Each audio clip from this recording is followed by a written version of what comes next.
Welcome to this recording of What is Music Education and How Does It Align with the School of Ed? My name is Dr. Burch and I'm the coordinator of Music Ed, and I have three really important people with me today. Let's start with Dr. Beck. Will you introduce yourself, please? Hello, everyone. My name is Dr. Judy Beck. I'm Dean of the School of Education at USCA. Perfect, thank you. And Miss Martin? Hi, I'm Monica Martin, and I'm the Student Services Coordinator for the School of Education. And Miss Hester? Hello, I'm Kelly Hester. I'm the Field Experience Administrative Assistant in the School of Education. Yes, very, very important. So the goal of this video is to give you as music ed students everything that you need to successfully navigate between those two schools. So the first question I am posing to my panel of awesome people is to Dr. Beck. Can you explain what is the relationship between the School of Ed and the Department of Music so that the music students know how they fit in this relationship? Sure. So music education students are unique in that they really do have to interface between the two colleges or the college and the school. Very similar to secondary education majors. You have a content area. So in the case of music education students, it's music. So you get your content classes from someplace outside of the School of Education. But then you get your education courses from the School of Education.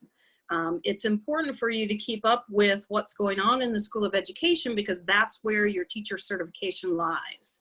So we are ultimately the ones who sign off on your certification. And in order for that to happen, you do have to follow some very specific steps and do things according to what the State Department requires. Please remember, these are not always School of Ed requirements, but a lot of times it's the State Department or even our accrediting agency. So it's very important for you to be able to do these when you're asked to do the variety of steps that you need to get certified. Perfect. Thank you for that really clear expectation list. And the question you might be asking if you're watching right now is, where do you find these guidelines? The School of Ed has a fantastic website and a really good breakdown of what you should be doing each year as you are in the program. And it's your responsibility to stay on top of those, but we have other people that can help besides Dr. Beck and myself. One of those is Miss Martin. Ms. Martin, can you tell us a little bit about what you do for the non-music students and then how our music students can use you as a resource? Absolutely. So I work, a lot of my job is being an academic advisor for education students before they get into the professional program. So that's making sure that students are getting things done in a timely fashion. I know a whole lot about education side of things. So, you know, the professional program application, the Praxis core, all that kind of stuff. I'm happy to answer questions about those. That's really my wheelhouse, and I'm really happy to help any students, even if they're not in the education department directly. Perfect. I know that we have a lot of questions that come through the music school about what is the Praxis, what is the professional program, and I always send them to you. Thank you so much for that. So Ms. Hester, you'll have to unmute before you speak because I muted you a second ago, just heads up. You play a big role once they're in the professional program, kind of communicating with when they're out in the field. Can you talk about when they might want to use you as a resource? Yes, once they work with Ms. Martin to enter the professional program, then they're kind of turned over to the field experience office, and it's our job to track them. A key component of that is working with Dr. Burch to see where you are in your program, in your music program, because we understand, and wow, kudos to all of you, because what you have to do in your music program is quite a bit. So it's our job to partner with you, partner with Dr. Burch to make sure, because the School of Education isn't your wheelhouse. So it's our job to help you navigate those waters. And we're here for you no matter what it is you need. Always email any of us and pop in to ask questions. But as far as our role, once you're in the professional program, we work with Dr. Burch for practicum placements. A year prior to your internship date, I will start working with you to help you navigate the the South Carolina Department of Education, their requirements to be cleared to student teach, There are fees involved in that. There are lots of information. So we will work with you every step of the way to see that you meet the deadlines and the requirements that you need for that. Perfect. Thank you so much for your willingness to help. I know there are so many steps, and like you said, they're also doing a complete degree in music. So it's like you're getting 2 degrees. And Dr. Beck mentioned that other schools have to have that same almost dual degree enrollment. So I want to start as a freshman, and this can be open to anyone on the panel having a conversation about these things. It's your call on when you want to chime in.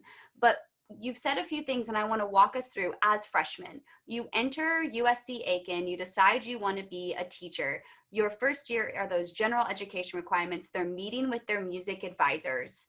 What should they be doing as a freshman music ed major? They don't have me as a teacher. They aren't technically in any of your buildings. What are some of your tips for the freshman music ed majors? So I would say is really starting to look at that praxis core requirement. We can't stress it enough that getting it done earlier is better. Not only does it help you get it done for the requirements to get into the professional program, but there are scholarship opportunities like the Teach Grant and the South Carolina Teachers Loan that require you to have that the tests done before you can actually get the scholarship or the grant. So the praxis core, that can be exempted through the ACT with a score of 22 or higher, or the SAT, a score of 1100 or higher. So you can retake either one of those. So while it's still fresh in your brain, you might want to start looking into those testing options and trying to get it done your freshman year. If you can get it done before the end of your freshman year, then that is really the best situation, the best option for you. Awesome. So if freshmen are focusing on getting that praxis done, making sure I communicate with the music ed majors, just we have little meetups once or twice throughout the year. That gives you enough. What about sophomore year? What starts happening sophomore year? I know that their music advisors will tell them what classes to take musically, but what should they be doing as sophomore music ed majors? I'll take that one. To follow up with what Monica said, of course, the praxis or the SAT, ACT exemption is important because that next step when you're a sophomore will be to apply to the professional program. You required 60 hours, which is generally 4 semesters. So at the end of your sophomore year, you're going to apply for the professional program. One of the pieces of that, of course, is having passed that praxis test. There are some other things that need to accompany that, but that is all on our website on the professional program application. Perfect. So if you're focusing sophomore year, thank you for that, on getting everything ready for the professional application. I know that we've had some students in the past that have found hiccups either with the praxis or with some of the sled tests or some of the other things they had to go through, or GPA, because there's also a GPA thing. So freshmen and sophomores, step 1, get that praxis done and get familiar with the requirements of the professional program, because professional program is necessary for getting into any type of field experience. That's really important. So now we enter junior/senior year, and this is where it gets fuzzy as a music major because we're technically a 4.5-year program. You can get it done in 4 years if you commit to taking the summer classes, but really as a music major, you're looking at a 4.5-year program. So let's talk about junior/senior year.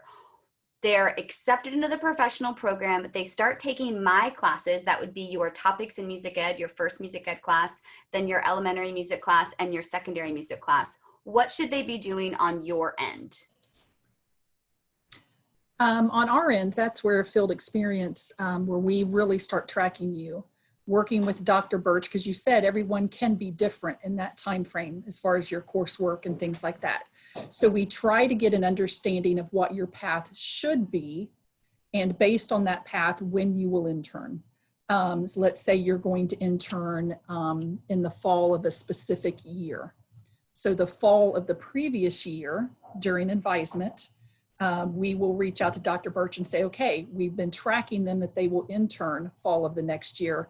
Are they still on track? Are we still good? Do we need to proceed with all of the instructions on how to get qualified, to get cleared to student teach? So a group effort. So that's communication. So that involves the student as well.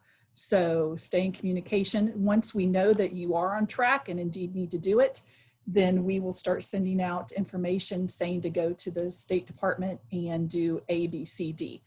This will involve doing an application for us here at USC Aiken, doing an application for the State Department, paying a fee, so be prepared for that, and get educated on that. Getting fingerprints done, and then they will, the State Department will conduct a background check that will clear you for certification. At that point, we will place you in your internship location, school location. But all of that, I can't stress enough that it involves communication, staying on top of your emails, doing what you need to do in a timely manner to meet all deadlines. We're here to help you, but we need you to do your part. So however we can help you do that, we are here to do that. What a perfect segue into the kind of wrap up. And I want to let Mr. Ford into our call now. Logan is going to pop in.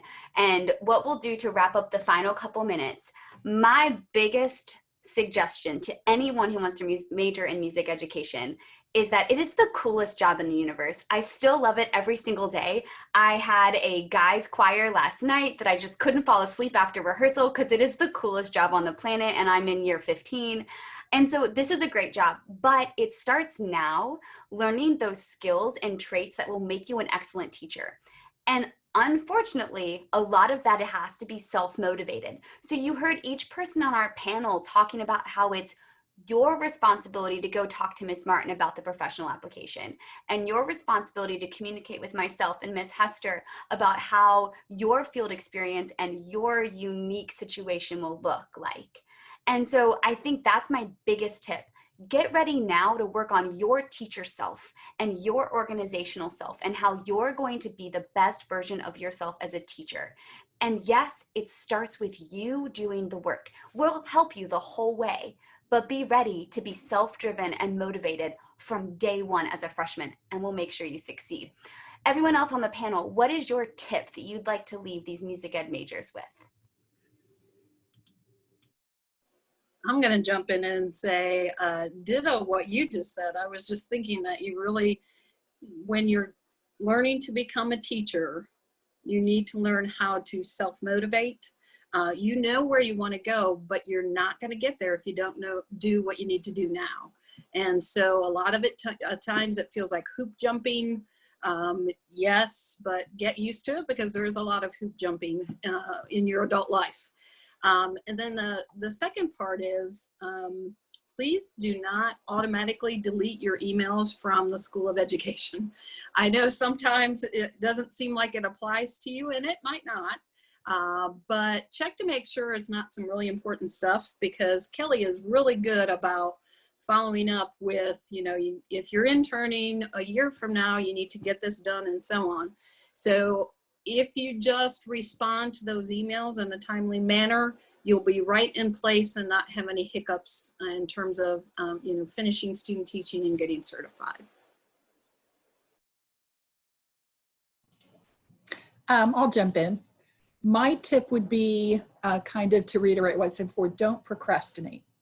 We're here to help you through your journey, but that doesn't mean we're here to do it for you. And especially, when you enter the professional program, it's kind of like a slow release where you should grow into this. When you enter the professional program and things, there will have to be a lot of discussions and hand-holding and things. But I always try to encourage all of our students, don't let anyone have more control and more knowledge of your educational process than you have. It is your life, it is your career. So by the time you get to where we're working through the internship, we shouldn't have to send out more than 1 or 2 emails to have to do this, because you're that close to being a certified music teacher where you are going to have to control a classroom. So like Dr. Burch said, if you can control yourself and your own schedule and time management, it will serve you in so many parts of your life, and especially your career. But we're here to help, but help us help you by doing what you need to do. I would say that my tip would be even your freshman year to sit down and plan out your 4 or 4.5 year semester by semester. You can get as detailed as exactly what classes you're going to take every semester, or you can just do a general, I need to take music classes here, pre-professionals here. But really doing that will help you to stay on top of things, include things like when you need to apply for the professional program, when you need to apply for internship. Students that have done that with me are the ones that most successfully and most easily get into the professional program and graduate on time. So sit down with your advisor, come sit down with me and do that 4-year, 4.5 year plan, because that's really going to help you out. These are awesome tips. And like we've said before, all of the answers, if you're like, wait, what do I need to have? Those are on the websites. The music stuff, your advisor knows, but the ed stuff, it is so perfectly laid out on that ed website. Now, I really want to introduce you to Mr. Ford, because you'll see his face when you walk into Dr. Beck's office. And I think knowing who you're looking at is so important. So Mr. Ford, will you introduce yourself and tell everyone hello, please? Hey guys, I'm Logan. I'm the administrative assistant here at the School of Education. So I'll be the first face you see when you walk in, and I can help you out in any way you need. I can point you in the right direction. Thank you so much for being here on this recording. Panel, I can't thank you enough for helping us get this message condensed into a little 20-minute video. I think it's going to be really helpful for our music ed students as we move forward. Are there any final comments before we push stop on this recording? All right, well, music ed kids, we are so glad that you are here, and we hope that this helps you be successful. If not, every one of us is here to answer your questions. We look forward to seeing you graduate, and we can't wait to see you in your classrooms.